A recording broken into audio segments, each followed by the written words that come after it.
संस्कृत की इस कक्षा में आप सभी लोगों का हार्दिक स्वागत है और मैं डॉक्टर तृप्ति द्विवेदी एक बार पुनः उपस्थित हुई हूँ एक नए पाठ के साथ। और आज हम करने वाले हैं रुचिरा भाग 3 के पाठ 11 सावित्री बाई फूले के विषय में चर्चा करने वाले हैं। तो चलिए पाठ का आनंद लेते हैं और सावित्री बाई फूले के विषय में जानकारी प्राप्त करते हैं। सावित्री बाई फूले। शिक्षा हमारा अधिकार है। हमारे समाज में कई समुदाय इससे लंबे समय तक वंचित रहे हैं। उन्हें इस अधिकार को पाने के लिए लंबा संघर्ष करना पड़ा है। लड़कियों को तो और ज्यादा अवरोध झेलना पड़ता रहा है। प्रस्तुत पाठ इस संघर्ष का नेतृत्व करने वाली प्रातः स्मरणीय एवं अनुकरणीय महिला शिरोमणि सावित्री बाई फुले के योगदान पर केंद्रित है। यानी इस पाठ के अंतर्गत हम सावित्री बाई फुले के योगदान के विषय में चर्चा करने वाले हैं। तो यहाँ देखिएगा,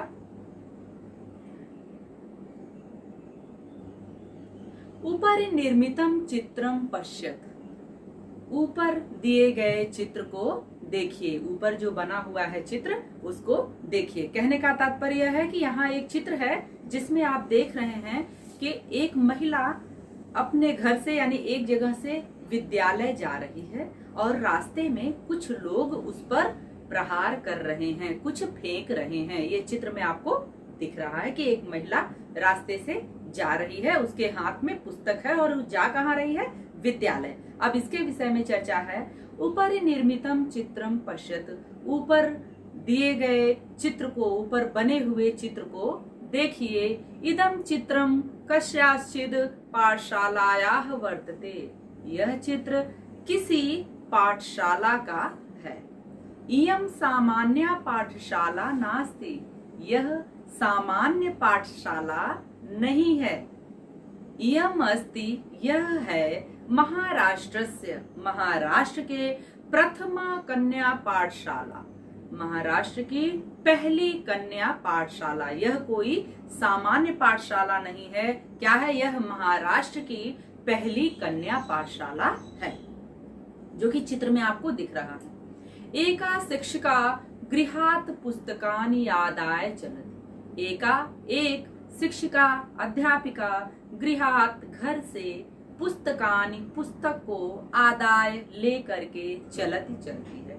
यानी एक शिक्षिका इस चित्र में अपने घर से अपने हाथ में पुस्तक लेकर के जाती हुई दिखाई दे रही है। मार्गे कश्चित, मार्ग में कुछ लोग, तस्याह ऊपरी, उसके ऊपर, धूलिम धूल, कश्चित च और कुछ, प्रस्तर खंडान पत्थर के टुकड़े, क्षिपति फेंक रहे हैं। यानी मार्ग में कुछ लोग उस महिला अध्यापिका के ऊपर पत्थर के टुकड़े फेंक रहे हैं और कुछ लोग उस पर धूल यानी मिट्टी फेंक रहे हैं। ये आपको चित्र में दिखाई दे रहा है।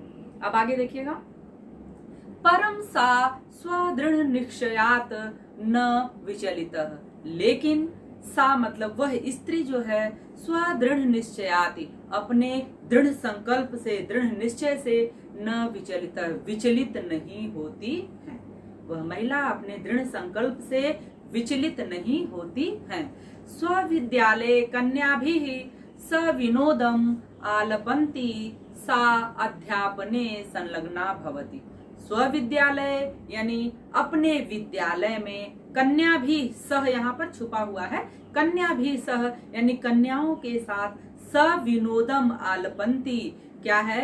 हंसी मजाक के माध्यम से, अध्यापन संलग्ना भवति, अध्ययन कार्य में यानी हंसी मजाक के माध्यम से पढ़ने पढ़ाने के कार्य में लगी हुई है, यानी लग जाती है। तस्याह स्वकीयम अध्ययनम अपि सहैव प्रचलितः। उनका स्वकीयम यानी स्वयं का भी अध्ययन सहैव यानी साथ ही प्रचलति चल रहा है। वह अध्यापिका बच्चियों को पढ़ा रही हैं और साथ के साथ अपना भी अध्ययन कार्य जारी रखी है। केयम महिला यानी यह महिला कौन है? तो कहते हैं अपि यूयम इमाम महिलाम जानीत, क्या आप लोग भी इस महिला के विषय में जानते हैं? प्रश्नवाचक चिन्ह लगा है, अर्थात प्रश्न पूछा जा रहा है। इयम एव महाराष्ट्रस्य प्रथमा महिला शिक्षिका सावित्री बाई फूले नामधेया। इयम एव, यह ही महाराष्ट्र की प्रथम महिला शिक्षिका सावित्री बाई फूले हैं, यानी इनका नाम सावित्री बाई फूले हैं और यह महाराष्ट्र की प्रथम महिला शिक्षिका हैं। जनवरी मासस्य, जनवरी महीने के तृतीय दिवसे, तीसरे दिन यानी 3 जनवरी को, और 1800 और उसके बाद क्या है 1831 तमे ख्रिस्ताब्देह महाराष्ट्रस्य नायगांव नाम्नी स्थाने सावित्री अजायत। अब इनके जन्म के बारे में बता रहा है कि इनका जन्म कब हुआ था और कहाँ, तो कहते हैं जनवरी महीने के 3 तारीख को, यानी 3 जनवरी और 1800 कितने में है 1831 में इनका जन्म हुआ था। और कहाँ, महाराष्ट्र के नायगांव में इनका जन्म हुआ था। और कब हुआ था? 3 जनवरी 1831 ईस्वी में हुआ था। किसके बारे में बताया जा रहा? सावित्री बाई फूले के बारे में, कि वो महाराष्ट्र के एक गांव में उनका जन्म हुआ था और 3 जनवरी 1831 को इनका जन्म हुआ था। चलिए आगे बढ़ते हैं। तस्याह माता लक्ष्मीबाई पिता च खंडोजी इति अभिहितौ। इनकी माता का नाम लक्ष्मीबाई था और इनके पिताजी जो थे वो खंडोजी के नाम से जाने जाते थे। यानी यूं कह सकते हैं कि उनकी माता जी का नाम क्या था? लक्ष्मीबाई था और उनके पिताजी का नाम खंडोजी था। नव वर्ष देशीया सा ज्योतिबा फूले महोदयेन परिणीता।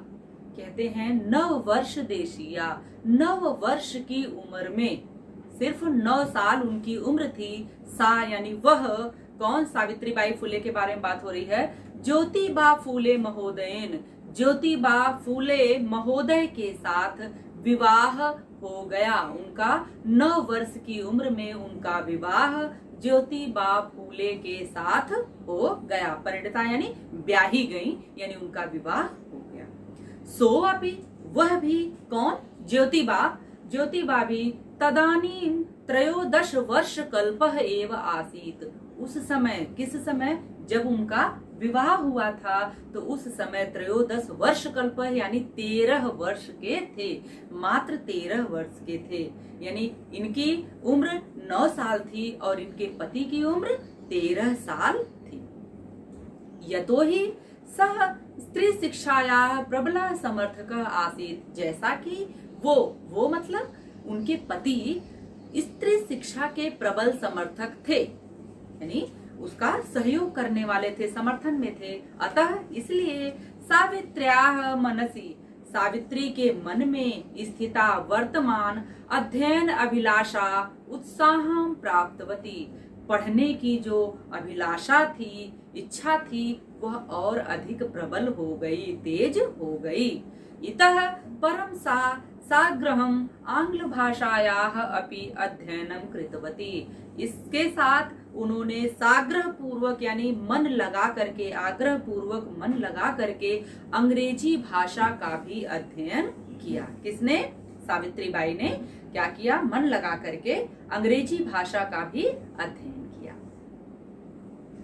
1848 तमे ख्रिस्ताब्देः पुणे नगरे। 1848 ईस्वी में पुणे नगर में सावित्री ज्योतिबा महोदयेन सह, यानी सावित्री ज्योतिबा महोदय के साथ कन्यायाम कृते, कन्याओं के लिए प्रदेशस्य, प्रदेश के प्रथम विद्यालयम आरभत, प्रदेश का पहला विद्यालय आरंभ किया। यानी 1848 ईस्वी में सावित्रीबाई ने ज्योतिबा फूले महोदय के साथ मिल करके पुणे में बालिकाओं के लिए प्रदेश का पहला विद्यालय आरंभ किया। प्रदेश का पहला विद्यालय उन्होंने अपने पति के साथ मिल करके आरंभ किया। और कब? 1848 ईस्वी में। तदानीं सा केवलम सप्तवर्षीया आसीत्। उस समय वह सिर्फ कितने साल की थी? सप्तदश वर्षीय यानी 17 साल की थी। उस समय उनकी उम्र कितनी थी? 17 साल थी। आगे देखिएगा 1851 ईस्वी 1851 तमे ख्रीस्ताब्दे 1858 ईस्वी में अस्पृश्यत्वात् तिरस्कृतस्य समुदायस्य बालिकानां कृते पृथक्तया तया अपरः विद्यालयः प्रारब्धः। कह रहे हैं कि 1851 ईस्वी में अस्पृश्यत्वात् यानी छुआछूत के कारण तिरस्कृत समुदाय से छुआछूत के कारण तिरस्कृत यानी जो समाज से घृणित समझे जाते हैं, त्यागे गए थे, तिरस्कृत थे, ऐसे समुदाय की बालिका नाम कृते लड़कियों के लिए, बालिकाओं के लिए पृथक्तया यानी अलग से दूसरा विद्यालय प्रारब्ध बनाया, शुरू किया। उन्होंने 1851 ईस्वी में छुआछूत के कारण तिरस्कृत समुदाय की बालिकाओं के लिए अलग से दूसरा विद्यालय प्रारंभ किया। चलिए आगे बढ़ते हैं। सामाजिक कुरीति नाम सावित्री मुखरम विरोधम अकरोत्। सावित्रीबाई ने सामाजिक कुरीतियों का, सामाजिक बुराइयों का क्या किया? मुखरम विरोधम अकरोत्, प्रबल विरोध किया यानी उसके समर्थन में वह बिल्कुल नहीं थी, उनका विरोध किया कि यह सामाजिक कुरीतियां हमारे समाज से दूर होनी चाहिए। विधवा नाम शिरोमुंडनस्य निराकरणाय सा साक्षात नापितैः मिलिता। क्या होता था उस टाइम पे? विधवाओं का सिर मुड़ा दिया जाता था, तो उसी के लिए कहा गया है विधवा नाम, विधवाओं के सिर मुंडनस्य यानी सिर मुड़ाने की जो परंपरा थी, निराकरणाय उसे दूर करने के लिए सा यानी वह सावित्रीबाई साक्षात नापितैः यानी स्वयं जाकर के सीधे नापितैः नाइयों से मिली, नाइयों से जाकर के वह स्वयं मिली। किसके लिए? विधवाओं के जो सिर मुंडन की परंपरा थी उसे दूर करने के लिए। फलतः परिणाम स्वरूप केचन नापिताः कुछ नाई अस्याम रूढ़ौ सहभागिताम अतजन। इस रूढ़ी जिसके परिणाम स्वरूप कुछ नाई ऐसी परंपरा से, इस जो बुरी परंपरा से दूर करने के लिए अपने आप को स्वयं तैयार कर लिए। कहने का मतलब क्या था कि जिसके फलस्वरूप नाइयों ने इस परंपरा में अपनी सहभागिता को त्याग दिया। उन्होंने खुद ये डिसाइड कर लिया, निर्णय कर लिया कि हम ऐसा काम नहीं करेंगे, विधवाओं का मुंडन बिल्कुल नहीं करेंगे। अब आगे देखिएगा। एक बार सावित्र्याः मार्गे दृष्टम।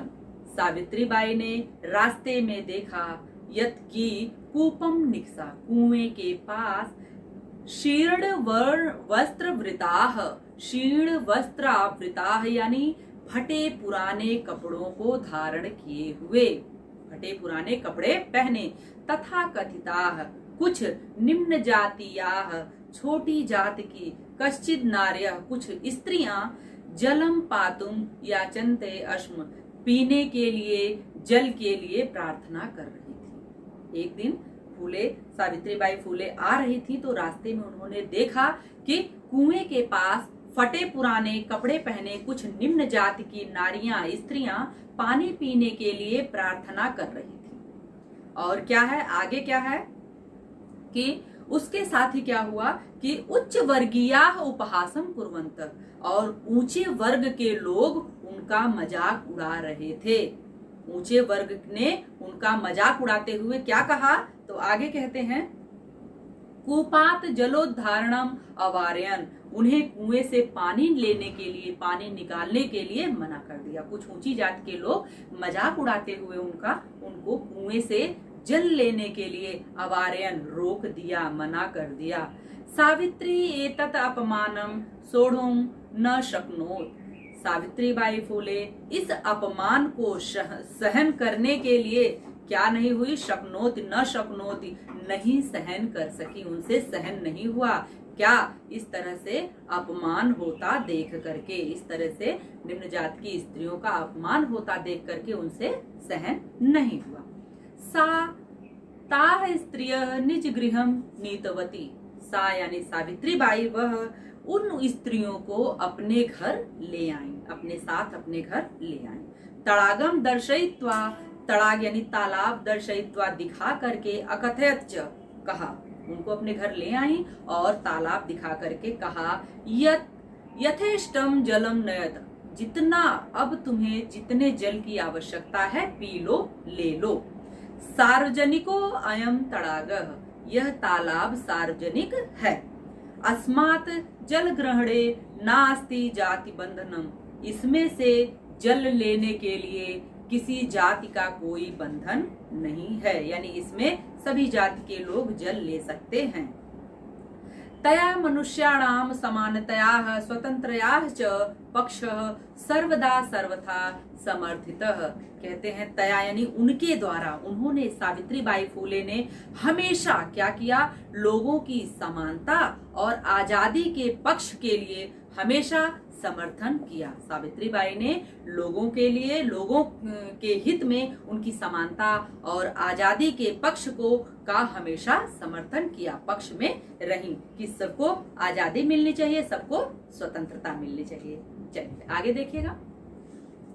महिला सेवा मंडल, शिशु हत्या प्रतिबंधक गृह, ये दो चीजें हैं। देखिए, महिला सेवा मंडल और शिशु हत्या प्रतिबंधक गृह इत्यादीनां संस्थानां स्थापनायां फूले दंपत्यों अवदानम महत्वपूर्ण, ऐसी संस्थाओं के इस तरह की कौन कौन सी? महिला सेवा मंडल और शिशु हत्या प्रतिबंधक गृह आदि संस्थाओं की स्थापना में फूले दंपति का महत्वपूर्ण योगदान रहा। ऐसी संस्थाओं को बनाने में, स्थापना करने में फूले दंपति यानी सावित्रीबाई फूले और उनके पति महोदय का, दोनों लोगों का महत्वपूर्ण योगदान रहा। सत्य शोधक मंडलस्य गतिविधिषु अपि सावित्री अतीव सक्रिया आसीत्, कहते हैं सत्य शोधक मंडल की गतिविधियों में भी, सत्य शोधक मंडल यानी सत्य की शोध यानी खोज करने वाले मंडल की गतिविधियों में भी सावित्री बाई फूले अत्यधिक सक्रिय थी। अस्य मंडलस्य उद्देश्यम, इस मंडल का उद्देश्य आसीत था उत्पीड़िता नाम समुदाया नाम, उत्पीड़ित समुदाय के लोगों का, उत्पीड़ित समुदायों के लोगों के स्वाधिकारान प्रति जागरणम यानी इति, ऐसा उनका उद्देश्य था। किस इस मंडल का उद्देश्य क्या था?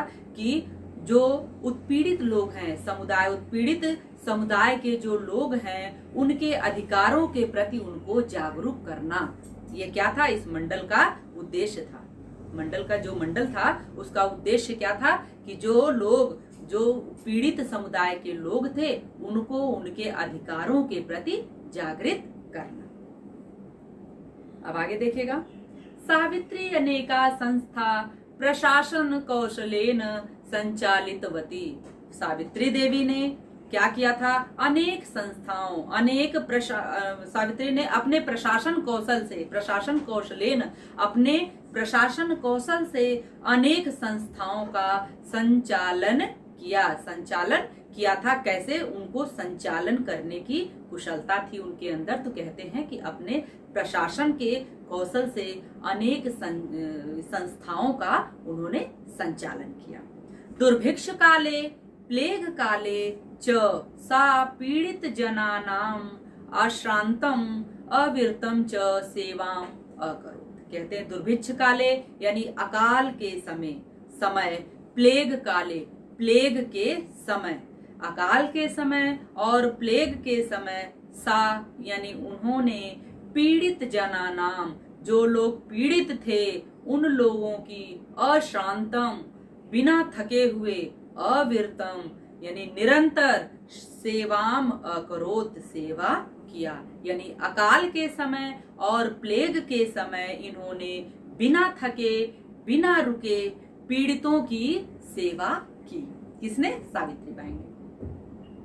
सहायता सामग्री व्यवस्थायै सर्वथा प्रयासम अकरोत्, और सर्वथा प्रयासम अकरोत्, निरंतर प्रयास करती रही। किसके लिए? सहायता सामग्री की व्यवस्था के लिए, यानी ऐसे लोगों के लिए सहायता करने के लिए जो सहायता सामग्री थी उसकी व्यवस्था के लिए यह निरंतर प्रयास करती रही। आगे है महारोग प्रसार काले सेवारता सा, यानी महारोग के प्रसार, महामारी फैलने के समय में सेवारत होने से, सेवा कार्य में लगी होने से, सा स्वयं, वह सावित्री बाई स्वयं असाध्य रोगेण ग्रस्ता, असाध्य रोग से पीड़ित हो गईं, ग्रसित हो गईं। और क्या है? 1897 तमे खिस्ताब्दे निधनम गता, और 1897 ईस्वी में इनका निधन हो गया। लोगों की सेवा करते करते असाध्य रोग से ये पीड़ित हो गई और इनका भी निधन हो गया।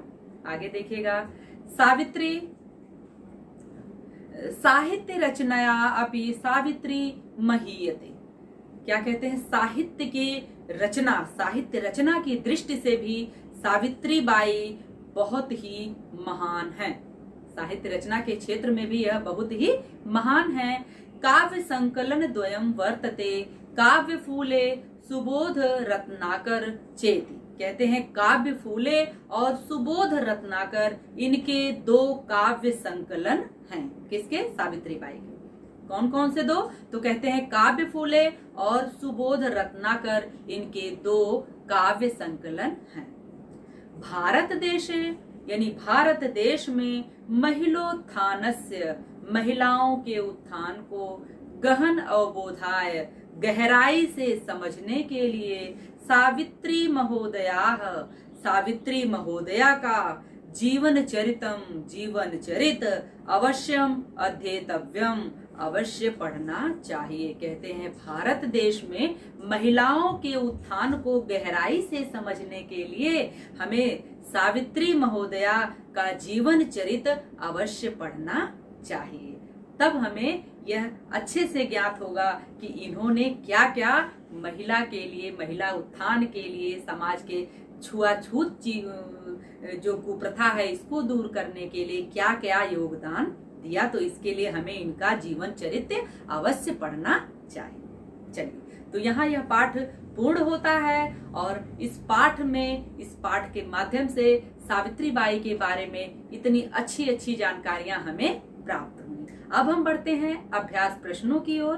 तो इस क्रम में पहला प्रश्न देखते हैं अभ्यास प्रश्न का, तो वो है एक पदेन उत्तरत, यानी प्रश्नों को पढ़ करके एक पद में उसका उत्तर देना है। आप देखिएगा, पहला प्रश्न है कीदृशी नाम कुरीति नाम सावित्री मुखरम विरोधम अकरोत।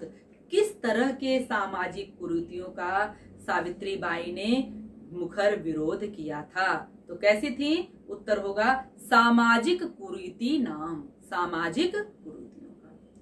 के कूपात जलोद्धारणम अवारयन, किसने कुएं से जल रोकने के लिए, लेने के लिए रोक दिया था? तो उत्तर होगा उच्च वर्गीय, ऊंचे वर्ग के लोगों ने। का स्वदृढ़ निश्चयात न विचलती, कौन अपने दृढ़ निश्चय से विचलित नहीं हुआ? तो उत्तर होगा सावित्री बाई। विधवा नाम शिरोमुंडनस्य निराकरणाय सा कैः मिलिता, विधवाओं के मुंडन की जो प्रथा थी इसको रोकने के लिए वह किससे मिली? तो उत्तर है नापितैः, यानी नाइयों से, जो नाई बाल बनाते हैं उनसे। सा कासाम कृते प्रदेशस्य प्रथमं विद्यालयम आरभत, उन्होंने किसके लिए प्रथम विद्यालय आरंभ किया? तो उत्तर होगा कन्या नाम, यानी कन्याओं के लिए। अगले प्रश्न की ओर बढ़ते हैं। दूसरा प्रश्न है पूर्ण वाक्येन उत्तरत, यानी प्रश्नों को पढ़ करके आपको पूरे वाक्य में उत्तर देना है। इसके पहले प्रश्न में एक पद में देना था और यहाँ पूरे वाक्य में उत्तर देना है। चलिए आगे बढ़ते हैं, देखते हैं। किम किम सहमाना सावित्री बाई स्वदृढ़ निश्चयात न विचलती। कहते हैं क्या क्या सहन करते हुए सावित्री बाई अपने दृढ़ निश्चय से विचलित नहीं हुई। तो उत्तर देखिएगा, यदा सावित्री स्वगृहात् विद्यालयं प्रति चलति तदैव जनाः तस्याः उपर प्रस्तरखंडान् क्षिपन्ति स्म। जब सावित्री बाई फूले अपने घर से विद्यालय के लिए जाती थीं, तो रास्ते में लोग उनके ऊपर धूल और पत्थर के टुकड़े फेंकते थे। कहते हैं इदम सहमाना, यह सब सहन करते हुए भी सा यानी वह स्वदृढ़ निश्चयात न विचलती, अपने दृढ़ निश्चय से विचलित नहीं होती। अगला प्रश्न है, सावित्री बाई फूले महोदयाः पितोः नाम किम आसीत्। सावित्री बाई फूले महोदया के पिताजी का नाम क्या था। तो सावित्री बाई फूले महोदयाः माता लक्ष्मीबाई, पिता च खंडोजी आस्ताम। माता उनकी लक्ष्मीबाई थी और उनके पिताजी का नाम खंडोजी था। अगला देखिएगा प्रश्न, विवाह अंतराम अपि सावित्र्याः मनसि अध्ययन अभिलाषा कथम उत्साहं प्राप्तवती।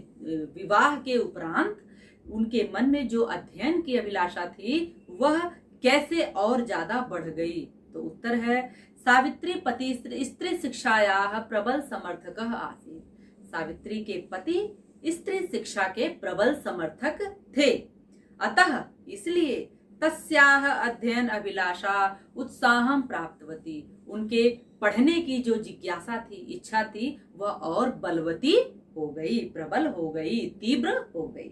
चलिए अगला प्रश्न देखिएगा, जलम पातुम निवार्यमाणाः नारी सा कुत्र नीतवती किंचिद अकथयत। कहते हैं कि जलम पातुम निर्वाणाः यानी जल पीने से रोकी गई नारियों के साथ नारियों को साकुत्र उन्होंने कहाँ नीतवती ले गई, अपने साथ कहाँ ले गई। जो स्त्रियां थी जिनको जल पीने से रोका गया, सावित्री बाई उनको लेकर के कहाँ गई और क्या कहा उनसे। आंसर होगा, सा ता स्त्रिय निज गृहम नीतवती। वह उन स्त्रियों को अपने घर ले गई, तड़ागम दर्शयित्वा तालाब को दिखाया, अकथयच और बोला, क्या बोला, यथ यथेष्टम जलम नयत। अब जितना जी चाहे जल ले लो, यानी आपको जितनी आवश्यकता हो जल पी लो। अगला प्रश्न है, कासाम संस्थानाम स्थापनायाम फूले दंपतियों अवदानम महत्वपूर्णम। कहते हैं कौन सी संस्था के स्थापना में फूले दंपति का योगदान महत्वपूर्ण था। तो उत्तर है, महिला सेवा मंडल, शिशु हत्या प्रतिबंधक गृह इत्यादीन संस्थानाम स्थापनायाम फूले दंपतियों अवदानम महत्वपूर्णम। कहते हैं इन दो संस्थाओं के निर्माण में, स्थापना में इन दोनों लोगों का योगदान महत्वपूर्ण था। हुआ क्या था, तो महिला सेवा मंडल और शिशु हत्या प्रतिबंध गृह। अगला प्रश्न देखिएगा, सत्य शोधक मंडल से उद्देश्यम किमासीत। सत्य शोधक जो मंडल था उसका उद्देश्य क्या था। तो उसका उद्देश्य था, सत्य शोधक मंडल से उद्देश्यम आसीत, उसका उद्देश्य था उत्पीड़ितानाम समुदायानाम स्वाधिकारान प्रति जागरणम। जो समाज के उत्पीड़ित लोग थे उनको उनके अधिकार के प्रति जागरूक करना। अंतिम प्रश्न देखिएगा, तस्याह द्वयोः काव्य संकलनयोः नाम्नी के। उनके दो जो काव्य संकलन थे उसका नाम क्या था। तो तस्याह द्वयोः काव्य संकलनयोः नाम्नी काव्य फूले सुबोध रत्नाकर च इति। यानी उनकी दो रचनाएं जो थी वह काव्य फूले और सुबोध रत्नाकर थी। चलिए अब आगे बढ़ते हैं तीसरे प्रश्न की ओर। तीसरा प्रश्न देखिएगा, रेखांकित पदानि आधृत्य प्रश्न निर्माणम कुरुत। रेखांकित पदों के आधार पर प्रश्न निर्माण कीजिए। सावित्री बाई कन्याभिः सविनोदम आलपंती अध्यापने संलग्ना भवति अस्म। और अंडरलाइन क्या किया है, कन्याभिः। कहते हैं सावित्री बाई कन्याएं जो थीं, जो लेडीज थीं, लड़कियां थीं, उनके के साथ सविनोदम आलपंती अध्यापन संलग्ना भवती, हंसी मजाक के साथ पढ़ने पढ़ाने में लीन हो जाती थी, संलग्न हो जाती हैं। तो कन्या भी, तो प्रश्न बनेगा किसके साथ, तो का भी, ये प्रश्न बनेगा का भी। बस सिर्फ वहां पर कन्या भी की जगह पर का भी लिख दिया जाएगा और बाकी का प्रश्न ज्यों का त्यों रहेगा। सावित्री बाई का भी सविनोदम आलपंती अध्यापने संलग्ना भवती। दूसरा देखिएगा, सा महाराष्ट्र से प्रथमा महिला शिक्षिका आसीत। महाराष्ट्र को अंडरलाइन किया है तो उसका बनेगा कस्य, तो हो जाएगा सा कस्य प्रथमा महिला शिक्षिका आसीत। वह कहाँ की पहली महिला शिक्षिका थी, तो कहाँ की थी, महाराष्ट्र की। सा स्वपतिना सह कन्या नाम कृते प्रदेशस्य प्रथमम विद्यालयम आरभत। कन्या नाम को अंडरलाइन किया है, प्रश्न बन जाएगा कासाम, कन्या नाम का प्रश्न बनेगा कासाम। तो वाक्य हो जाएगा, प्रश्न जो बनेगा, सा स्वपतिना सह कासाम प्रकृते प्रदेशस्य प्रथमम विद्यालयम आरभत। वह अपने पति के साथ मिल करके किसके लिए प्रदेश का पहला विद्यालय बनाई थी।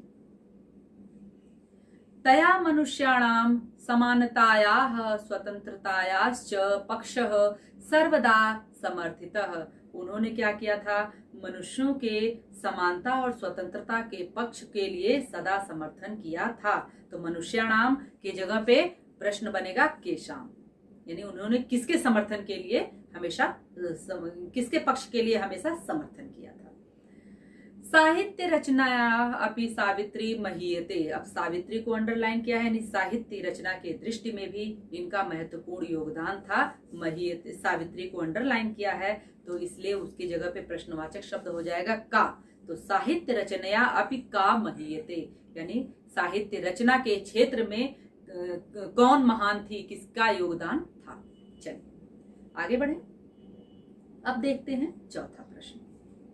चौथे प्रश्न में देखिए आप लोगों को दिया गया है कि किस तरीके से इस पाठ को पढ़ना है और जो निर्देश दिया है उसके अनुसार उत्तर देना है। यथा निर्देशम उत्तरतः, यानी निर्देश के अनुसार उत्तर दीजिए। इदम चित्रम पाठशालायाः वर्तते। यह पाठशाला का चित्र है।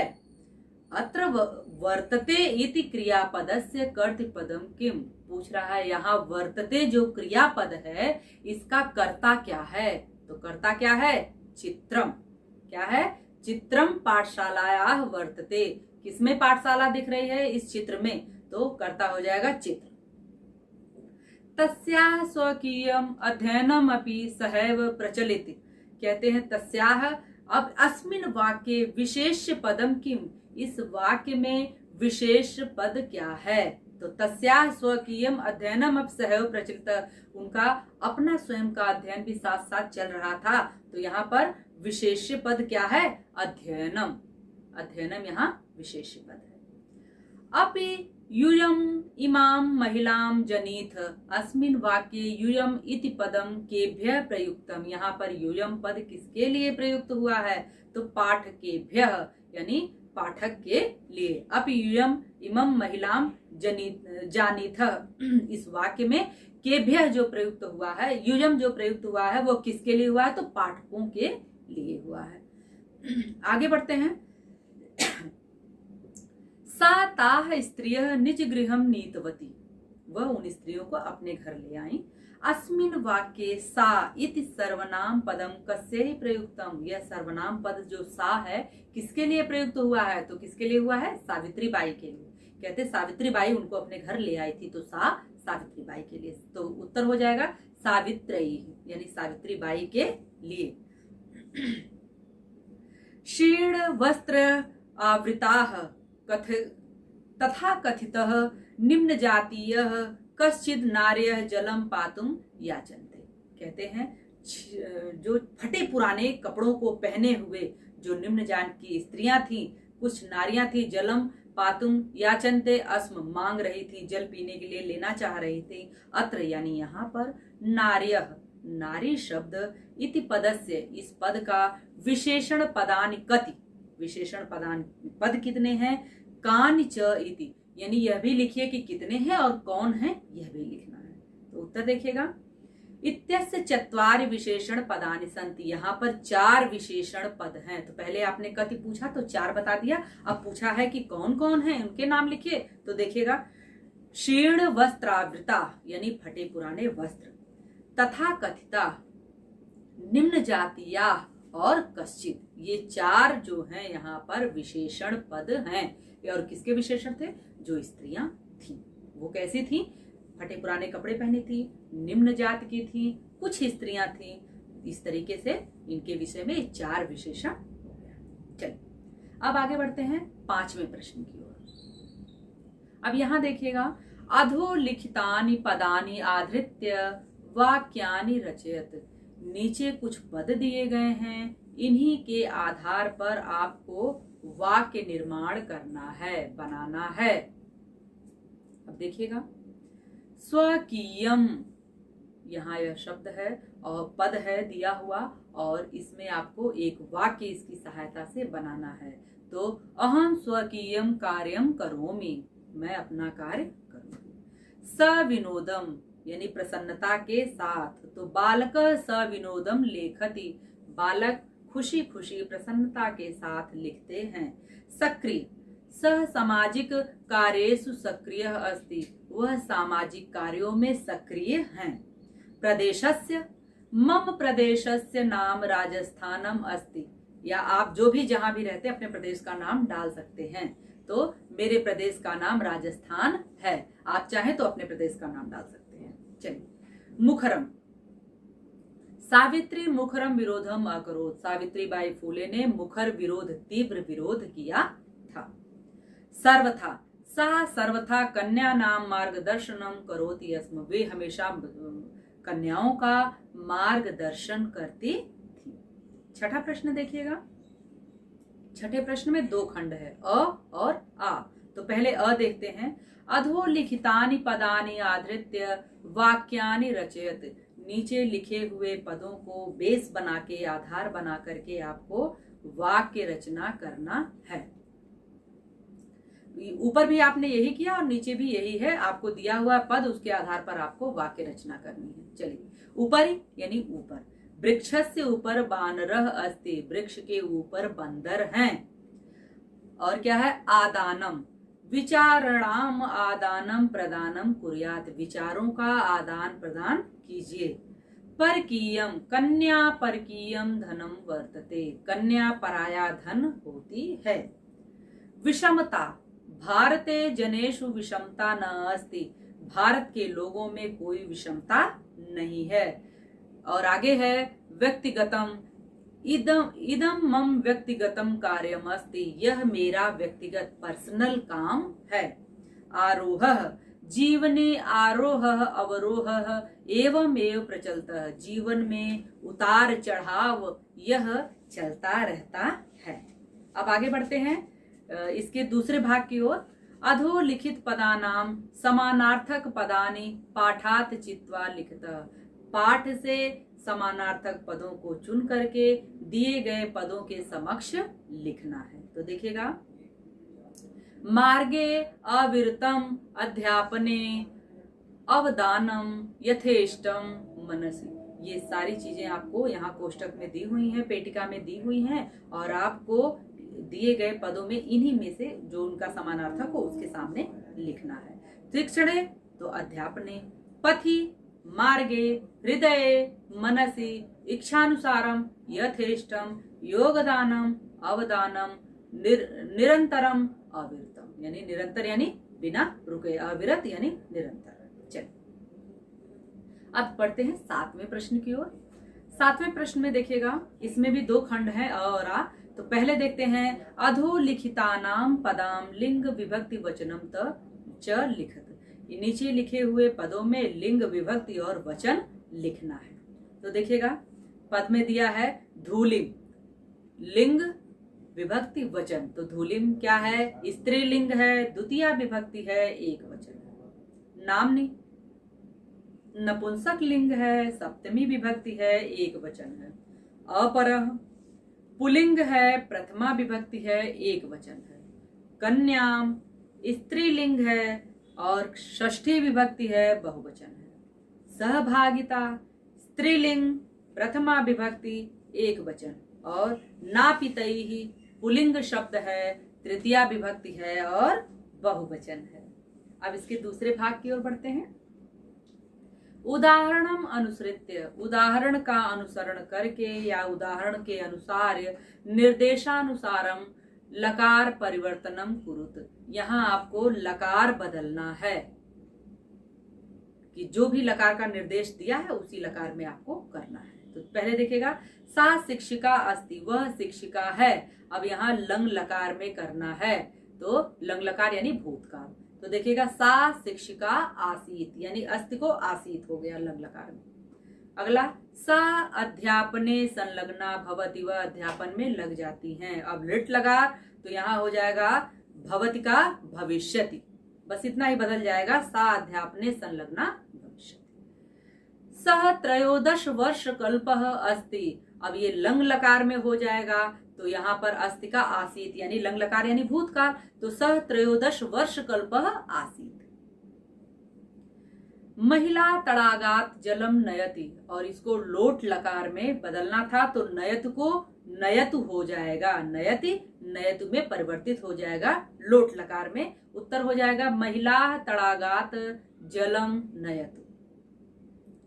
वयम प्रतिदिनम पाठम पठामः, हमें प्रतिदिन पाठ पढ़ना चाहिए, विधिलिंग में करना है। वयम प्रतिदिनम पाठम पठेम, ये हो जाएगा विधिलिंग में, वयम प्रतिदिनम पाठम पठेम, हमें प्रतिदिन पाठ पढ़ना चाहिए।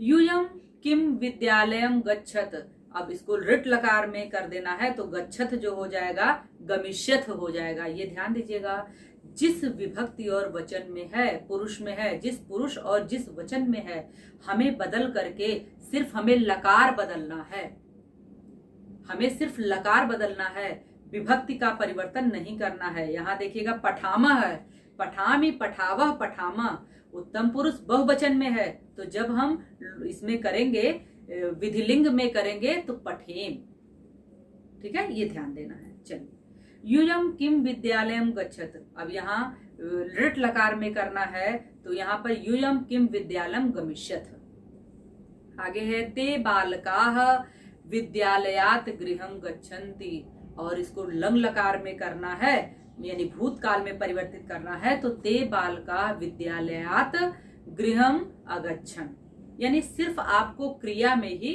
लकार बदल देना है, और क्या करना, जो आगे कोष्टक में ब्रैकेट में दिया है उसी के अनुसार आपको बदल करके लिख देना था। तो ये देखा आपने कि पूरे अभ्यास के प्रश्न आपने अच्छी तरीके से सॉल्व कर लिए। इस पाठ से संबंधित अगर आपके मन में कोई और प्रश्न है जो आप पूछना चाहते हैं, जिसके विषय में जानना चाहते हैं, तो आप कमेंट बॉक्स में पूछ सकते हैं। वीडियो अगर आपको अच्छी लगी हो तो ज्यादा से ज्यादा वीडियो को शेयर करिएगा, लाइक करना बिल्कुल नहीं भूलिएगा, और हाँ, ये वीडियो आपको कैसी लगी जरूर बताइएगा। वीडियो देखने के लिए आप लोगों का बहुत बहुत धन्यवाद।